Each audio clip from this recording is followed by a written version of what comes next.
Salam saudara-saudaraku yang dikasihi Tuhan dimanapun saudara berada, kiranya damai sejahtera Allah tetap melimpah dalam hati dan hidup saudara semua. Sebelum kita mendengarkan firman Tuhan, mari berdoa. Ya Tuhan, kami bersyukur untuk setiap kebaikan-Mu dalam kehidupan kami. Saat ini kami mau mendengarkan firman-Mu. Roh Kudus-Mu kiranya menolong kami untuk dapat memahaminya. Demi nama Yesus, amin. Firman Tuhan, Mazmur 34 ayat 1-9. Dalam perlindungan Tuhan, dari Daud pada waktu ia pura-pura tidak waras pikirannya di depan Abimelek sehingga ia diusir lalu pergi. Aku hendak memuji Tuhan pada segala waktu, puji-pujian kepadanya tetap di dalam mulutku, karena Tuhan jiwaku bermegah.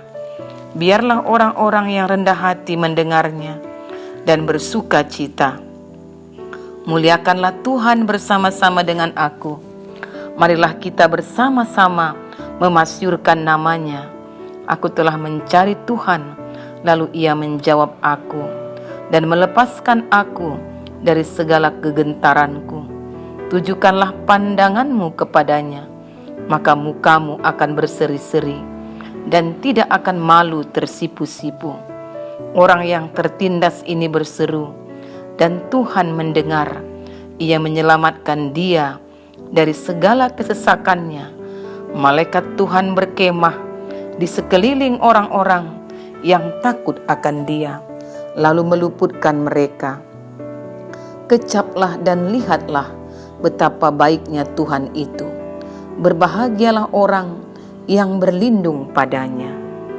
Tema kita, menikmati kebaikan Tuhan. Saudara-saudaraku yang dikasihi Tuhan, ketika kita diperhadapkan dalam menghadapi berbagai kesulitan, tekanan, pergumulan hidup yang berat, serasa hidup kita tidak ada lagi harapan. Banyak cara yang kita lakukan untuk bisa lepas dari rasa ketakutan itu. Oleh karena itu, banyak pula cara yang kita gunakan untuk dapat lepas dari situasi itu. Ada yang menggunakan obat penenang, ada yang bersembunyi dan mengurung diri dari dunia luar. Ada yang berjaga-jaga sehingga waktu tidurnya terganggu. Ada juga yang melarikan diri dari tanggung jawab dan yang memprihatinkan. Ada yang sampai melakukan tindakan bunuh diri. Ketakutan menggambarkan betapa rapuhnya pertahanan diri seseorang ketika menghadapi kekuatan lain di luar dirinya. Ketakutan bisa menghilangkan semua harapan dan kegembiraan. Bisa pula melumpuhkan semangat hidup dan cita-cita. Oleh karena itu, saudara-saudaraku, apa yang seharusnya kita lakukan? Bagaimana dan kemana kita harus mencari pertolongan agar kita tetap bisa hidup bertahan dan terus melakukan apa yang Tuhan kehendaki.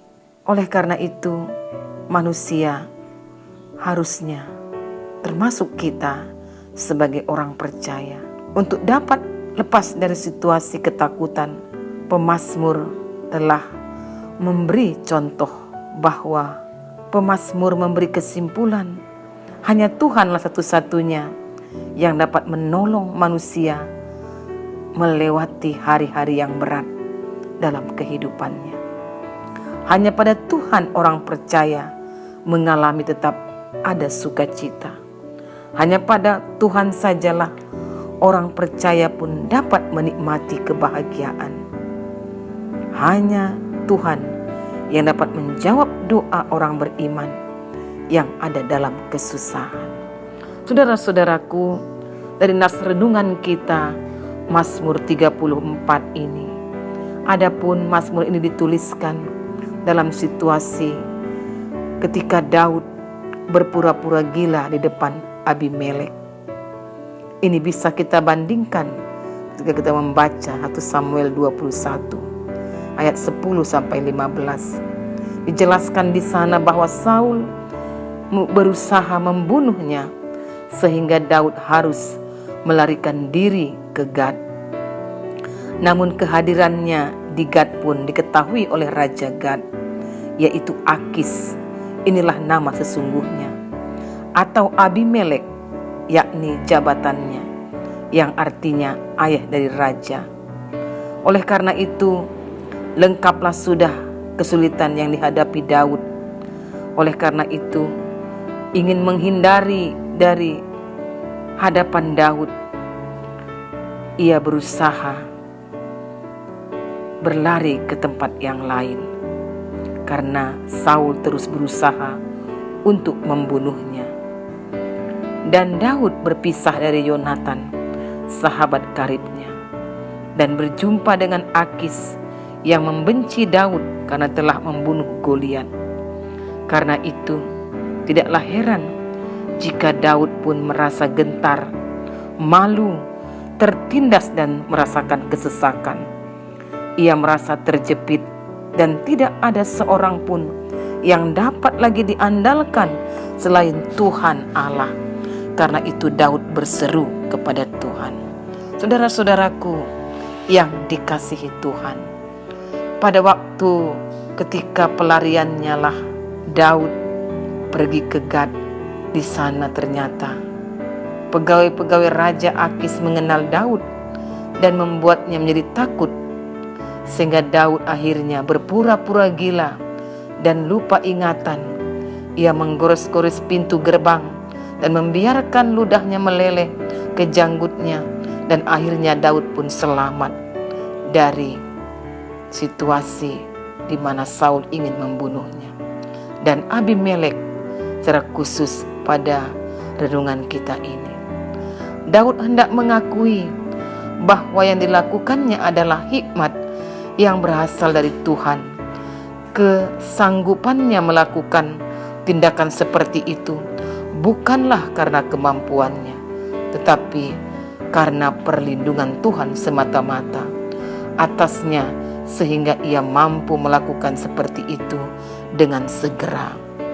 Saudara-saudaraku yang dikasihi Tuhan, kalau kita perhatikan bagaimana Daud mengalami kebaikan Tuhan dalam penderitaannya. Aku mencari Tuhan, lalu ia menjawab aku dan melepaskan aku. Berseru dan Tuhan mendengar, ia menyelamatkan. Malaikat Tuhan berkemah lalu meluputkan mereka.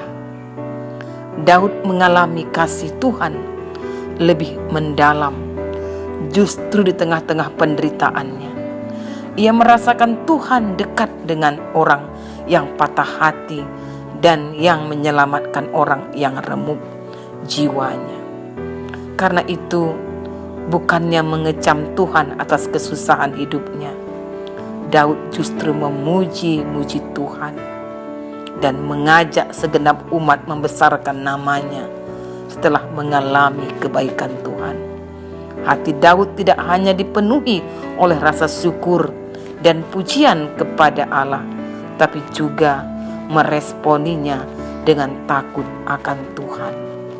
Inilah yang kita lihat bagaimana pada ayat-ayat selanjutnya Daud meresponi kehidupan dengan takut akan Tuhan dan menunjukkan ketaatannya pada Allah. Inilah yang dilakukan oleh seorang Daud yang telah mengalami kebaikan Tuhan di tengah-tengah penderitaannya. Daud merespon penderitaan dengan pujian dan merespon kebaikan Tuhan dengan ketaatan. Saudara-saudaraku yang dikasihi Tuhan, biarlah firman Tuhan ini kiranya juga menjadi cerminan bagi kita ketika kita menghadapi banyak pergumulan hidup, kesusahan hidup, bahkan masalah yang sepertinya datang bertubi-tubi dan tak pernah habis-habisnya. Ingatlah akan Tuhan, bahwa di mana dikatakan bahwa setiap orang yang mengandalkan Tuhan di dalam kehidupannya, kita melihat bagaimana Tuhan dapat memberikan pertolongannya tepat pada waktunya.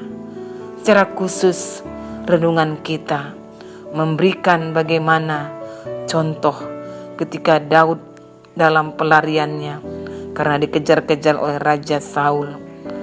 Daud tetap menerima bagaimana pemeliharaan Tuhan.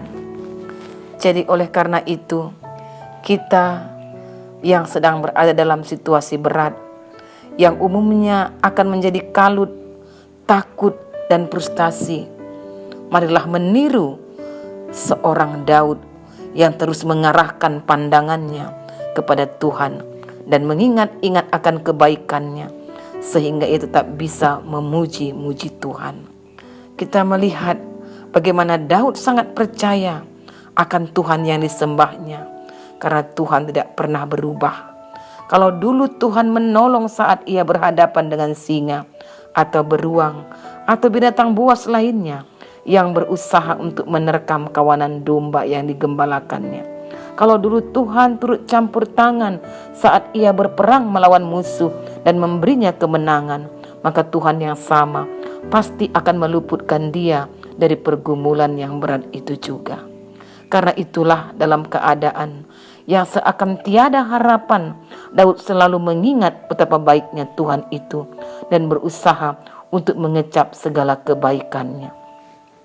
Oleh karena itu, kita pun hendaknya ketika ada dalam situasi seperti Daud, menghadapi begitu banyak tekanan, bahkan ancaman, bahkan pergumulan hidup yang berat, mari ingatlah tetap kebaikan-kebaikan Tuhan yang telah kita alami, agar kita tetap dimampukan untuk terus bersyukur dan terus percaya bahwa Tuhan yang sama akan terus bertindak, mendampingi dan menolong kita.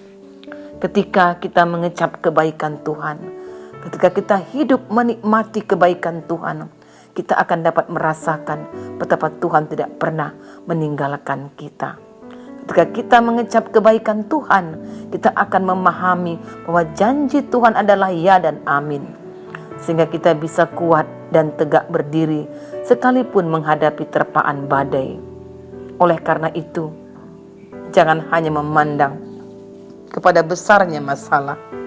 Jangan terpaku pada kesulitan yang ada, tapi pandanglah kepada Tuhan yang tak pernah melepaskan tangannya untuk menopang kita. Seperti pada waktu-waktu yang lalu dia menolong kita, dan sampai saat ini dia pun terus menolong kita, dan kita pun percaya pada hari-hari kehidupan kita selanjutnya pun Tuhan terus menolong kita dan menopang kita. Ingatlah janji Tuhan, seperti apa kata Mazmur 117 ayat 2, kasih Tuhan itu hebat dan kesetiaannya untuk selamanya. Inilah firman Tuhan yang akan terus menguatkan kita seperti Daud dikuatkan dan terus mampu memuji Tuhan. Mari berdoa. Ya Tuhan, kami bersyukur atas lawatan firman-Mu yang sungguh memberikan kami kekuatan. Inilah doa kami dalam nama Yesus. Amin. Salam saudara-saudaraku, Tuhan Yesus memberkati.